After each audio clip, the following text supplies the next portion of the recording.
Student, class 11th political science. देखिए हमारा chapter चल रहा था राष्ट्रीय आंदोलन, और इसके लिए हमने राष्ट्रीय आंदोलन के क्या कारण थे और इन सब के बारे में हम हमारी पिछली क्लासों में पढ़ चुके हैं। हमने असहयोग आंदोलन के बारे में पढ़ा, असहयोग आंदोलन कब प्रारंभ हुआ, इसमें क्या कार्यक्रम हुए, इन सब के बारे में हमने हमारी पिछली क्लासों में जानकारी ले ली है। आज जो हमारी पिछली क्लास थी उसमें हमने सविनय अवज्ञा आंदोलन की भी शुरुआत कर दी थी, और इसकी इसमें क्या हुआ था इसका हमने संक्षिप्त हमने इसके बारे में पूरी जानकारी कर ली थी। आज हम जो सविनय अवज्ञा आंदोलन है इसके जो क्या प्रमुख कारण थे उसके बारे में हम पढ़ेंगे। देखिए साइमन कमीशन का बहिष्कार, यानी साइमन कमीशन के बहिष्कार के कारण भी ये आंदोलन था वो हुआ, है ना। अब कांग्रेस नेताओं का विश्वास था कि कांग्रेस नेताओं का ये विश्वास हो चुका था कि अब जनता आंदोलन हेतु तैयार है। देखिए साइमन कमीशन के बारे में आप अपनी जो पिछली क्लासें हैं उसके बारे में पढ़ चुके हैं कि साइमन कमीशन क्या था। आपको पता हो तो ब्रिटिश सांसदों का एक समूह था, है ना। उसमें क्या किया गया था, नोट डाउन कर लीजिएगा आप। 8 नवंबर 1927 को भारत में संविधान सुधारों के अध्ययन के लिए किया गया था। इसका मुख्य कार्य था कि जो मॉन्टेग्यू चेम्सफोर्ड सुधार की जांच करना था, और एक इसका जो क्या था आयोग था, इसका जो अध्यक्ष था वो सर जॉन साइमन था, है ना। हम इसके बारे में पढ़ चुके हैं कि जो भारत को एक संघ राज्य की स्थापना करनी थी, जो भारत के जो प्रांत और देशी रियासतें थी उनको शामिल करना था, केंद्र में अनुदायी शासन की स्थापना करनी थी, है ना, और जो वायसराय और प्रांतीय गवर्नर के शक्तियाँ, इनके बारे में सारा था। हम अगर साइमन कमीशन की जब बात करेंगे विस्तार से तो हम ये चीज़ें इसमें देखेंगे। तो उस साइमन कमीशन के में भी जो ब्रिटिश सरकार थी उनका जो हमें सही उनका उत्तर नहीं आया, तो फिर भी आंदोलन प्रारंभ हुआ। इसके बाद क्या है कि सविनय अवज्ञा आंदोलन प्रारंभ होने का एक कारण सरकार में नेहरू समिति का रिपोर्ट को ठुकरा दिया था। देखिए अंग्रेजों ने 28 अगस्त 1928 को ये रिपोर्ट जारी हुई थी, नेहरू रिपोर्ट। इसने भारतीयों के संविधान बनाने को अयोग्य बताया था अंग्रेजों ने। तो नेहरू जी ने एक रिपोर्ट प्रस्तुत की थी, है ना।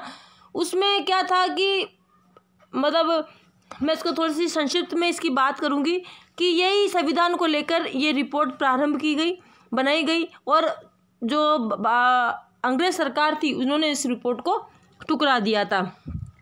तो इससे भी हमारी जनता में क्या था, असंतोष था, और सविनय अवज्ञा आंदोलन प्रारंभ हुआ। सविनय अवज्ञा आंदोलन का कारण यह भी था कि कृषकों की दशा की विश्वव्यापी मंदी के कारण काफ़ी बिगड़ चुकी थी।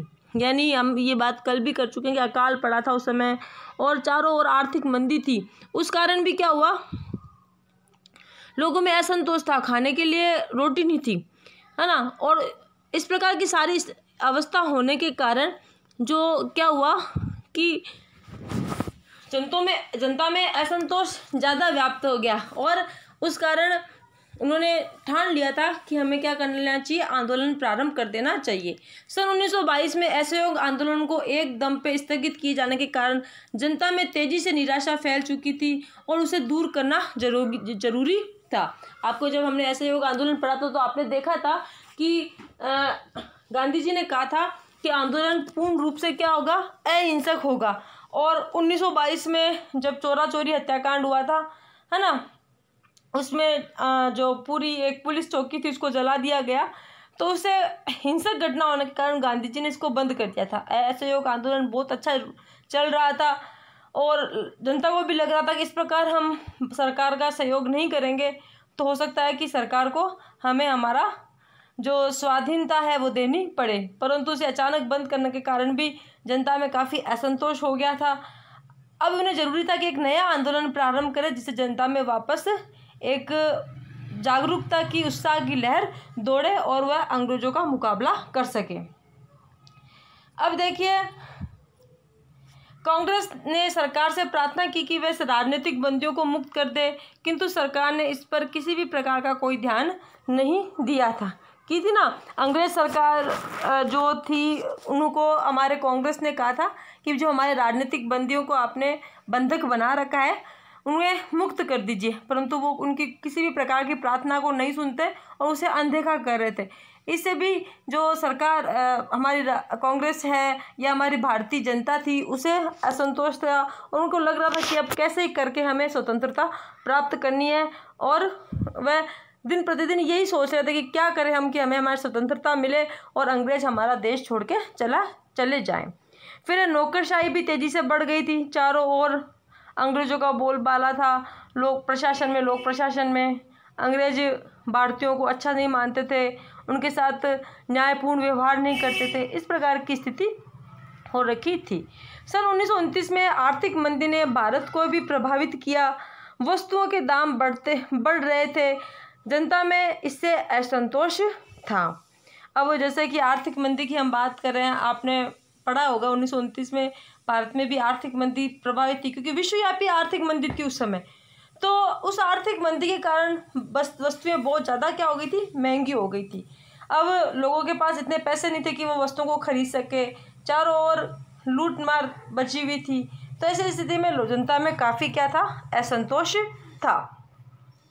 मजदूरों की दशा शोचनीय थी, उनमें साम्यवादी विचारों का उदय हो रहा था। मजदूर थे, जो शासित वर्ग था वो मजदूरों पे बहुत ज़्यादा अत्याचार करता था। अब उन्हें ऐसा लग रहा था कि वो जितना हमसे काम करवा रहे हैं, अत्याचार कर रहे हैं, वो सही नहीं है। चारों ओर साम्यवाद, जब हम पॉलिटिकल साइंस में बात पढ़ेंगे, मार्क्सवाद, साम्यवाद, उदारवाद, तब हम इसके बारे में पूरी ढंग से बात करेंगे। तो साम्यवादी विचारधारा थे कि समाज में सभी को समान रूप से अधिकार और समान रूप से सम्मान और अधिकार, और आर्थिक पक्ष पे भी समान रूप से सबका समान अधिकार होना चाहिए। इस प्रकार की जो विचारधाराएं थी वह चारों ओर फैल रही थी पूरे विश्व में। तो ऐसा लग रहा था कि किसी प्रकार एक आंदोलन करके हमें इस जो जो हमारे चारों ओर का जो बोझिल हो गया है वातावरण, जहाँ सिर्फ अत्याचार है, शोषण है, उसे हमें ख़त्म करना है। इस प्रकार की जनता में एक भावना जागृत हो गई थी। क्रांतिकारियों की गतिविधियां भी बढ़ रही थी, इसलिए गांधी जी को चिंता थी कि वह कहीं देश पुनः हिंसात्मक प्रवृत्तियों की ओर न चला जाए। देखिए, इतने परेशान हो गए थे लोग अंग्रेज़ों से। आपने बाल पाल लाल ये सब सुने होंगे। कई क्रांतिकारी आंदोलन, जो क्रांतिकारी भी थे, आंदोलन भी किए थे उन्होंने। ट्रेन में बम फेंकना, कई भी हैं, उनके बारे में हम कभी जब हमारा टॉपिक आएगा चर्चा करेंगे। और छोटी क्लासों में आपने इनके बारे में काफ़ी पढ़ा है। तो ऐसी कई प्रवृत्तियां हो गई थी। तो गांधी जी को लगता था कि ऐसा नहीं कि अंग्रेजों से परेशान होकर हमारी भारतीय जनता क्रांतिकारी गतिविधियां करने लग जाए, क्रांतिकारी हिंसात्मक वातावरण हमारे देश में हो जाए। तो उनको लगा कि हम एक ऐसा आंदोलन वापस प्रारंभ कर देते हैं कि आंदोलन अहिंसा के द्वारा ही हम हमारे देश को आज़ाद कराना चाहते हैं। और गांधी जी ने किया, अहिंसा के माध्यम से हमारे देश को आज़ाद कराया। अब देखिए, इस साथ ही गांधी जी ने यह अनुभव किया कि यदि शीघ्र ही देश में संविधानता के लिए अहिंसात्मक व शांतिपूर्ण ढंग से आंदोलन प्रारंभ नहीं किया गया तो देश में हिंसात्मक क्रांति की संभावना बढ़ सकती है। अब जैसे कि अगला जो हमारा पॉइंट था कि क्रांतिकारियाँ गतिविधियाँ बढ़ रही थी।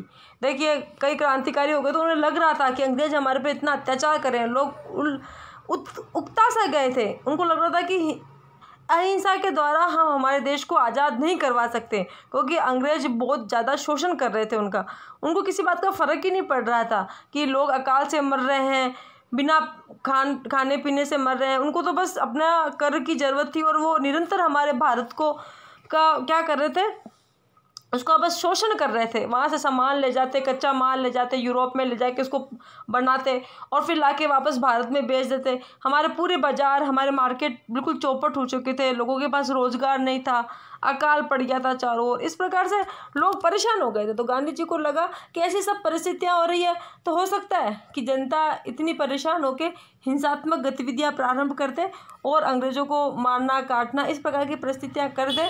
तो उनको लगा कि मैं एक आंदोलन प्रारंभ कर देता हूँ वापस, जिससे अहिंसात्मक आंदोलन, जिससे जनता को थोड़ा लगेगा कि हमें अंग्रेज़ों को भगाने के लिए कुछ कार्य कर रहे हैं। 31 दिसंबर 1929 को कांग्रेस में पूर्ण स्वतंत्रता का लक्ष्य रखा गया। ये वाली बात हमने हमारी पिछली क्लास में भी की थी कि क्या हुआ था। 1929 में लाहौर में एक रावी नदी के किनारे कांग्रेस का एक अधिवेशन हुआ। उसमें पूर्ण स्वतंत्रता की मांग की किसने की? कांग्रेस ने की कि हमें अब हमारा पूर्ण स्वराज्य चाहिए। पहले उन्होंने कहा था हमें औपनिवेशिक राज्य दे दीजिए, भाई आप हमारे ऊपर नियंत्रण बनाए रखें और शासन करें, पर हमें कुछ चीज़ों में छूट दे दीजिए। परंतु लास्ट में जब उन्होंने अंग्रेजों की शोषणवादी नीति देखी तो उन्होंने कहा कि नहीं, अब तो हमें हमारा पूर्ण स्वराज्य ही चाहिए, हमें औपनिवेशिक राज्य भी नहीं चाहिए।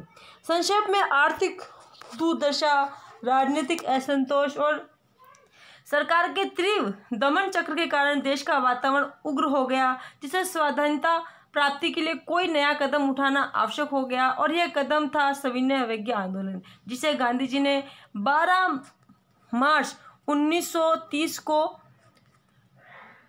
अपनी दांडी यात्रा से शुरू किया। ये बात हम कर चुके हैं हमारी पिछली क्लास में कि 12 मार्च को क्या हो गया था, ये 1930 को अपनी दांडी यात्रा से नमक कानून तोड़ के गांधी जी ने सविनय आंदोलन प्रारंभ किया। वो ये है कि संक्षिप्त में हम यही कह सकते हैं कि भाई इतना उनका अत्याचारी वातावरण था, व्यवहार था अंग्रेजों का, इतना दमन कर रहे थे वो, हमारी आर्थिक स्थिति ऐसी हो गई थी कि लोग खाने के लिए, रोटी के लिए तरसने लग गए थे।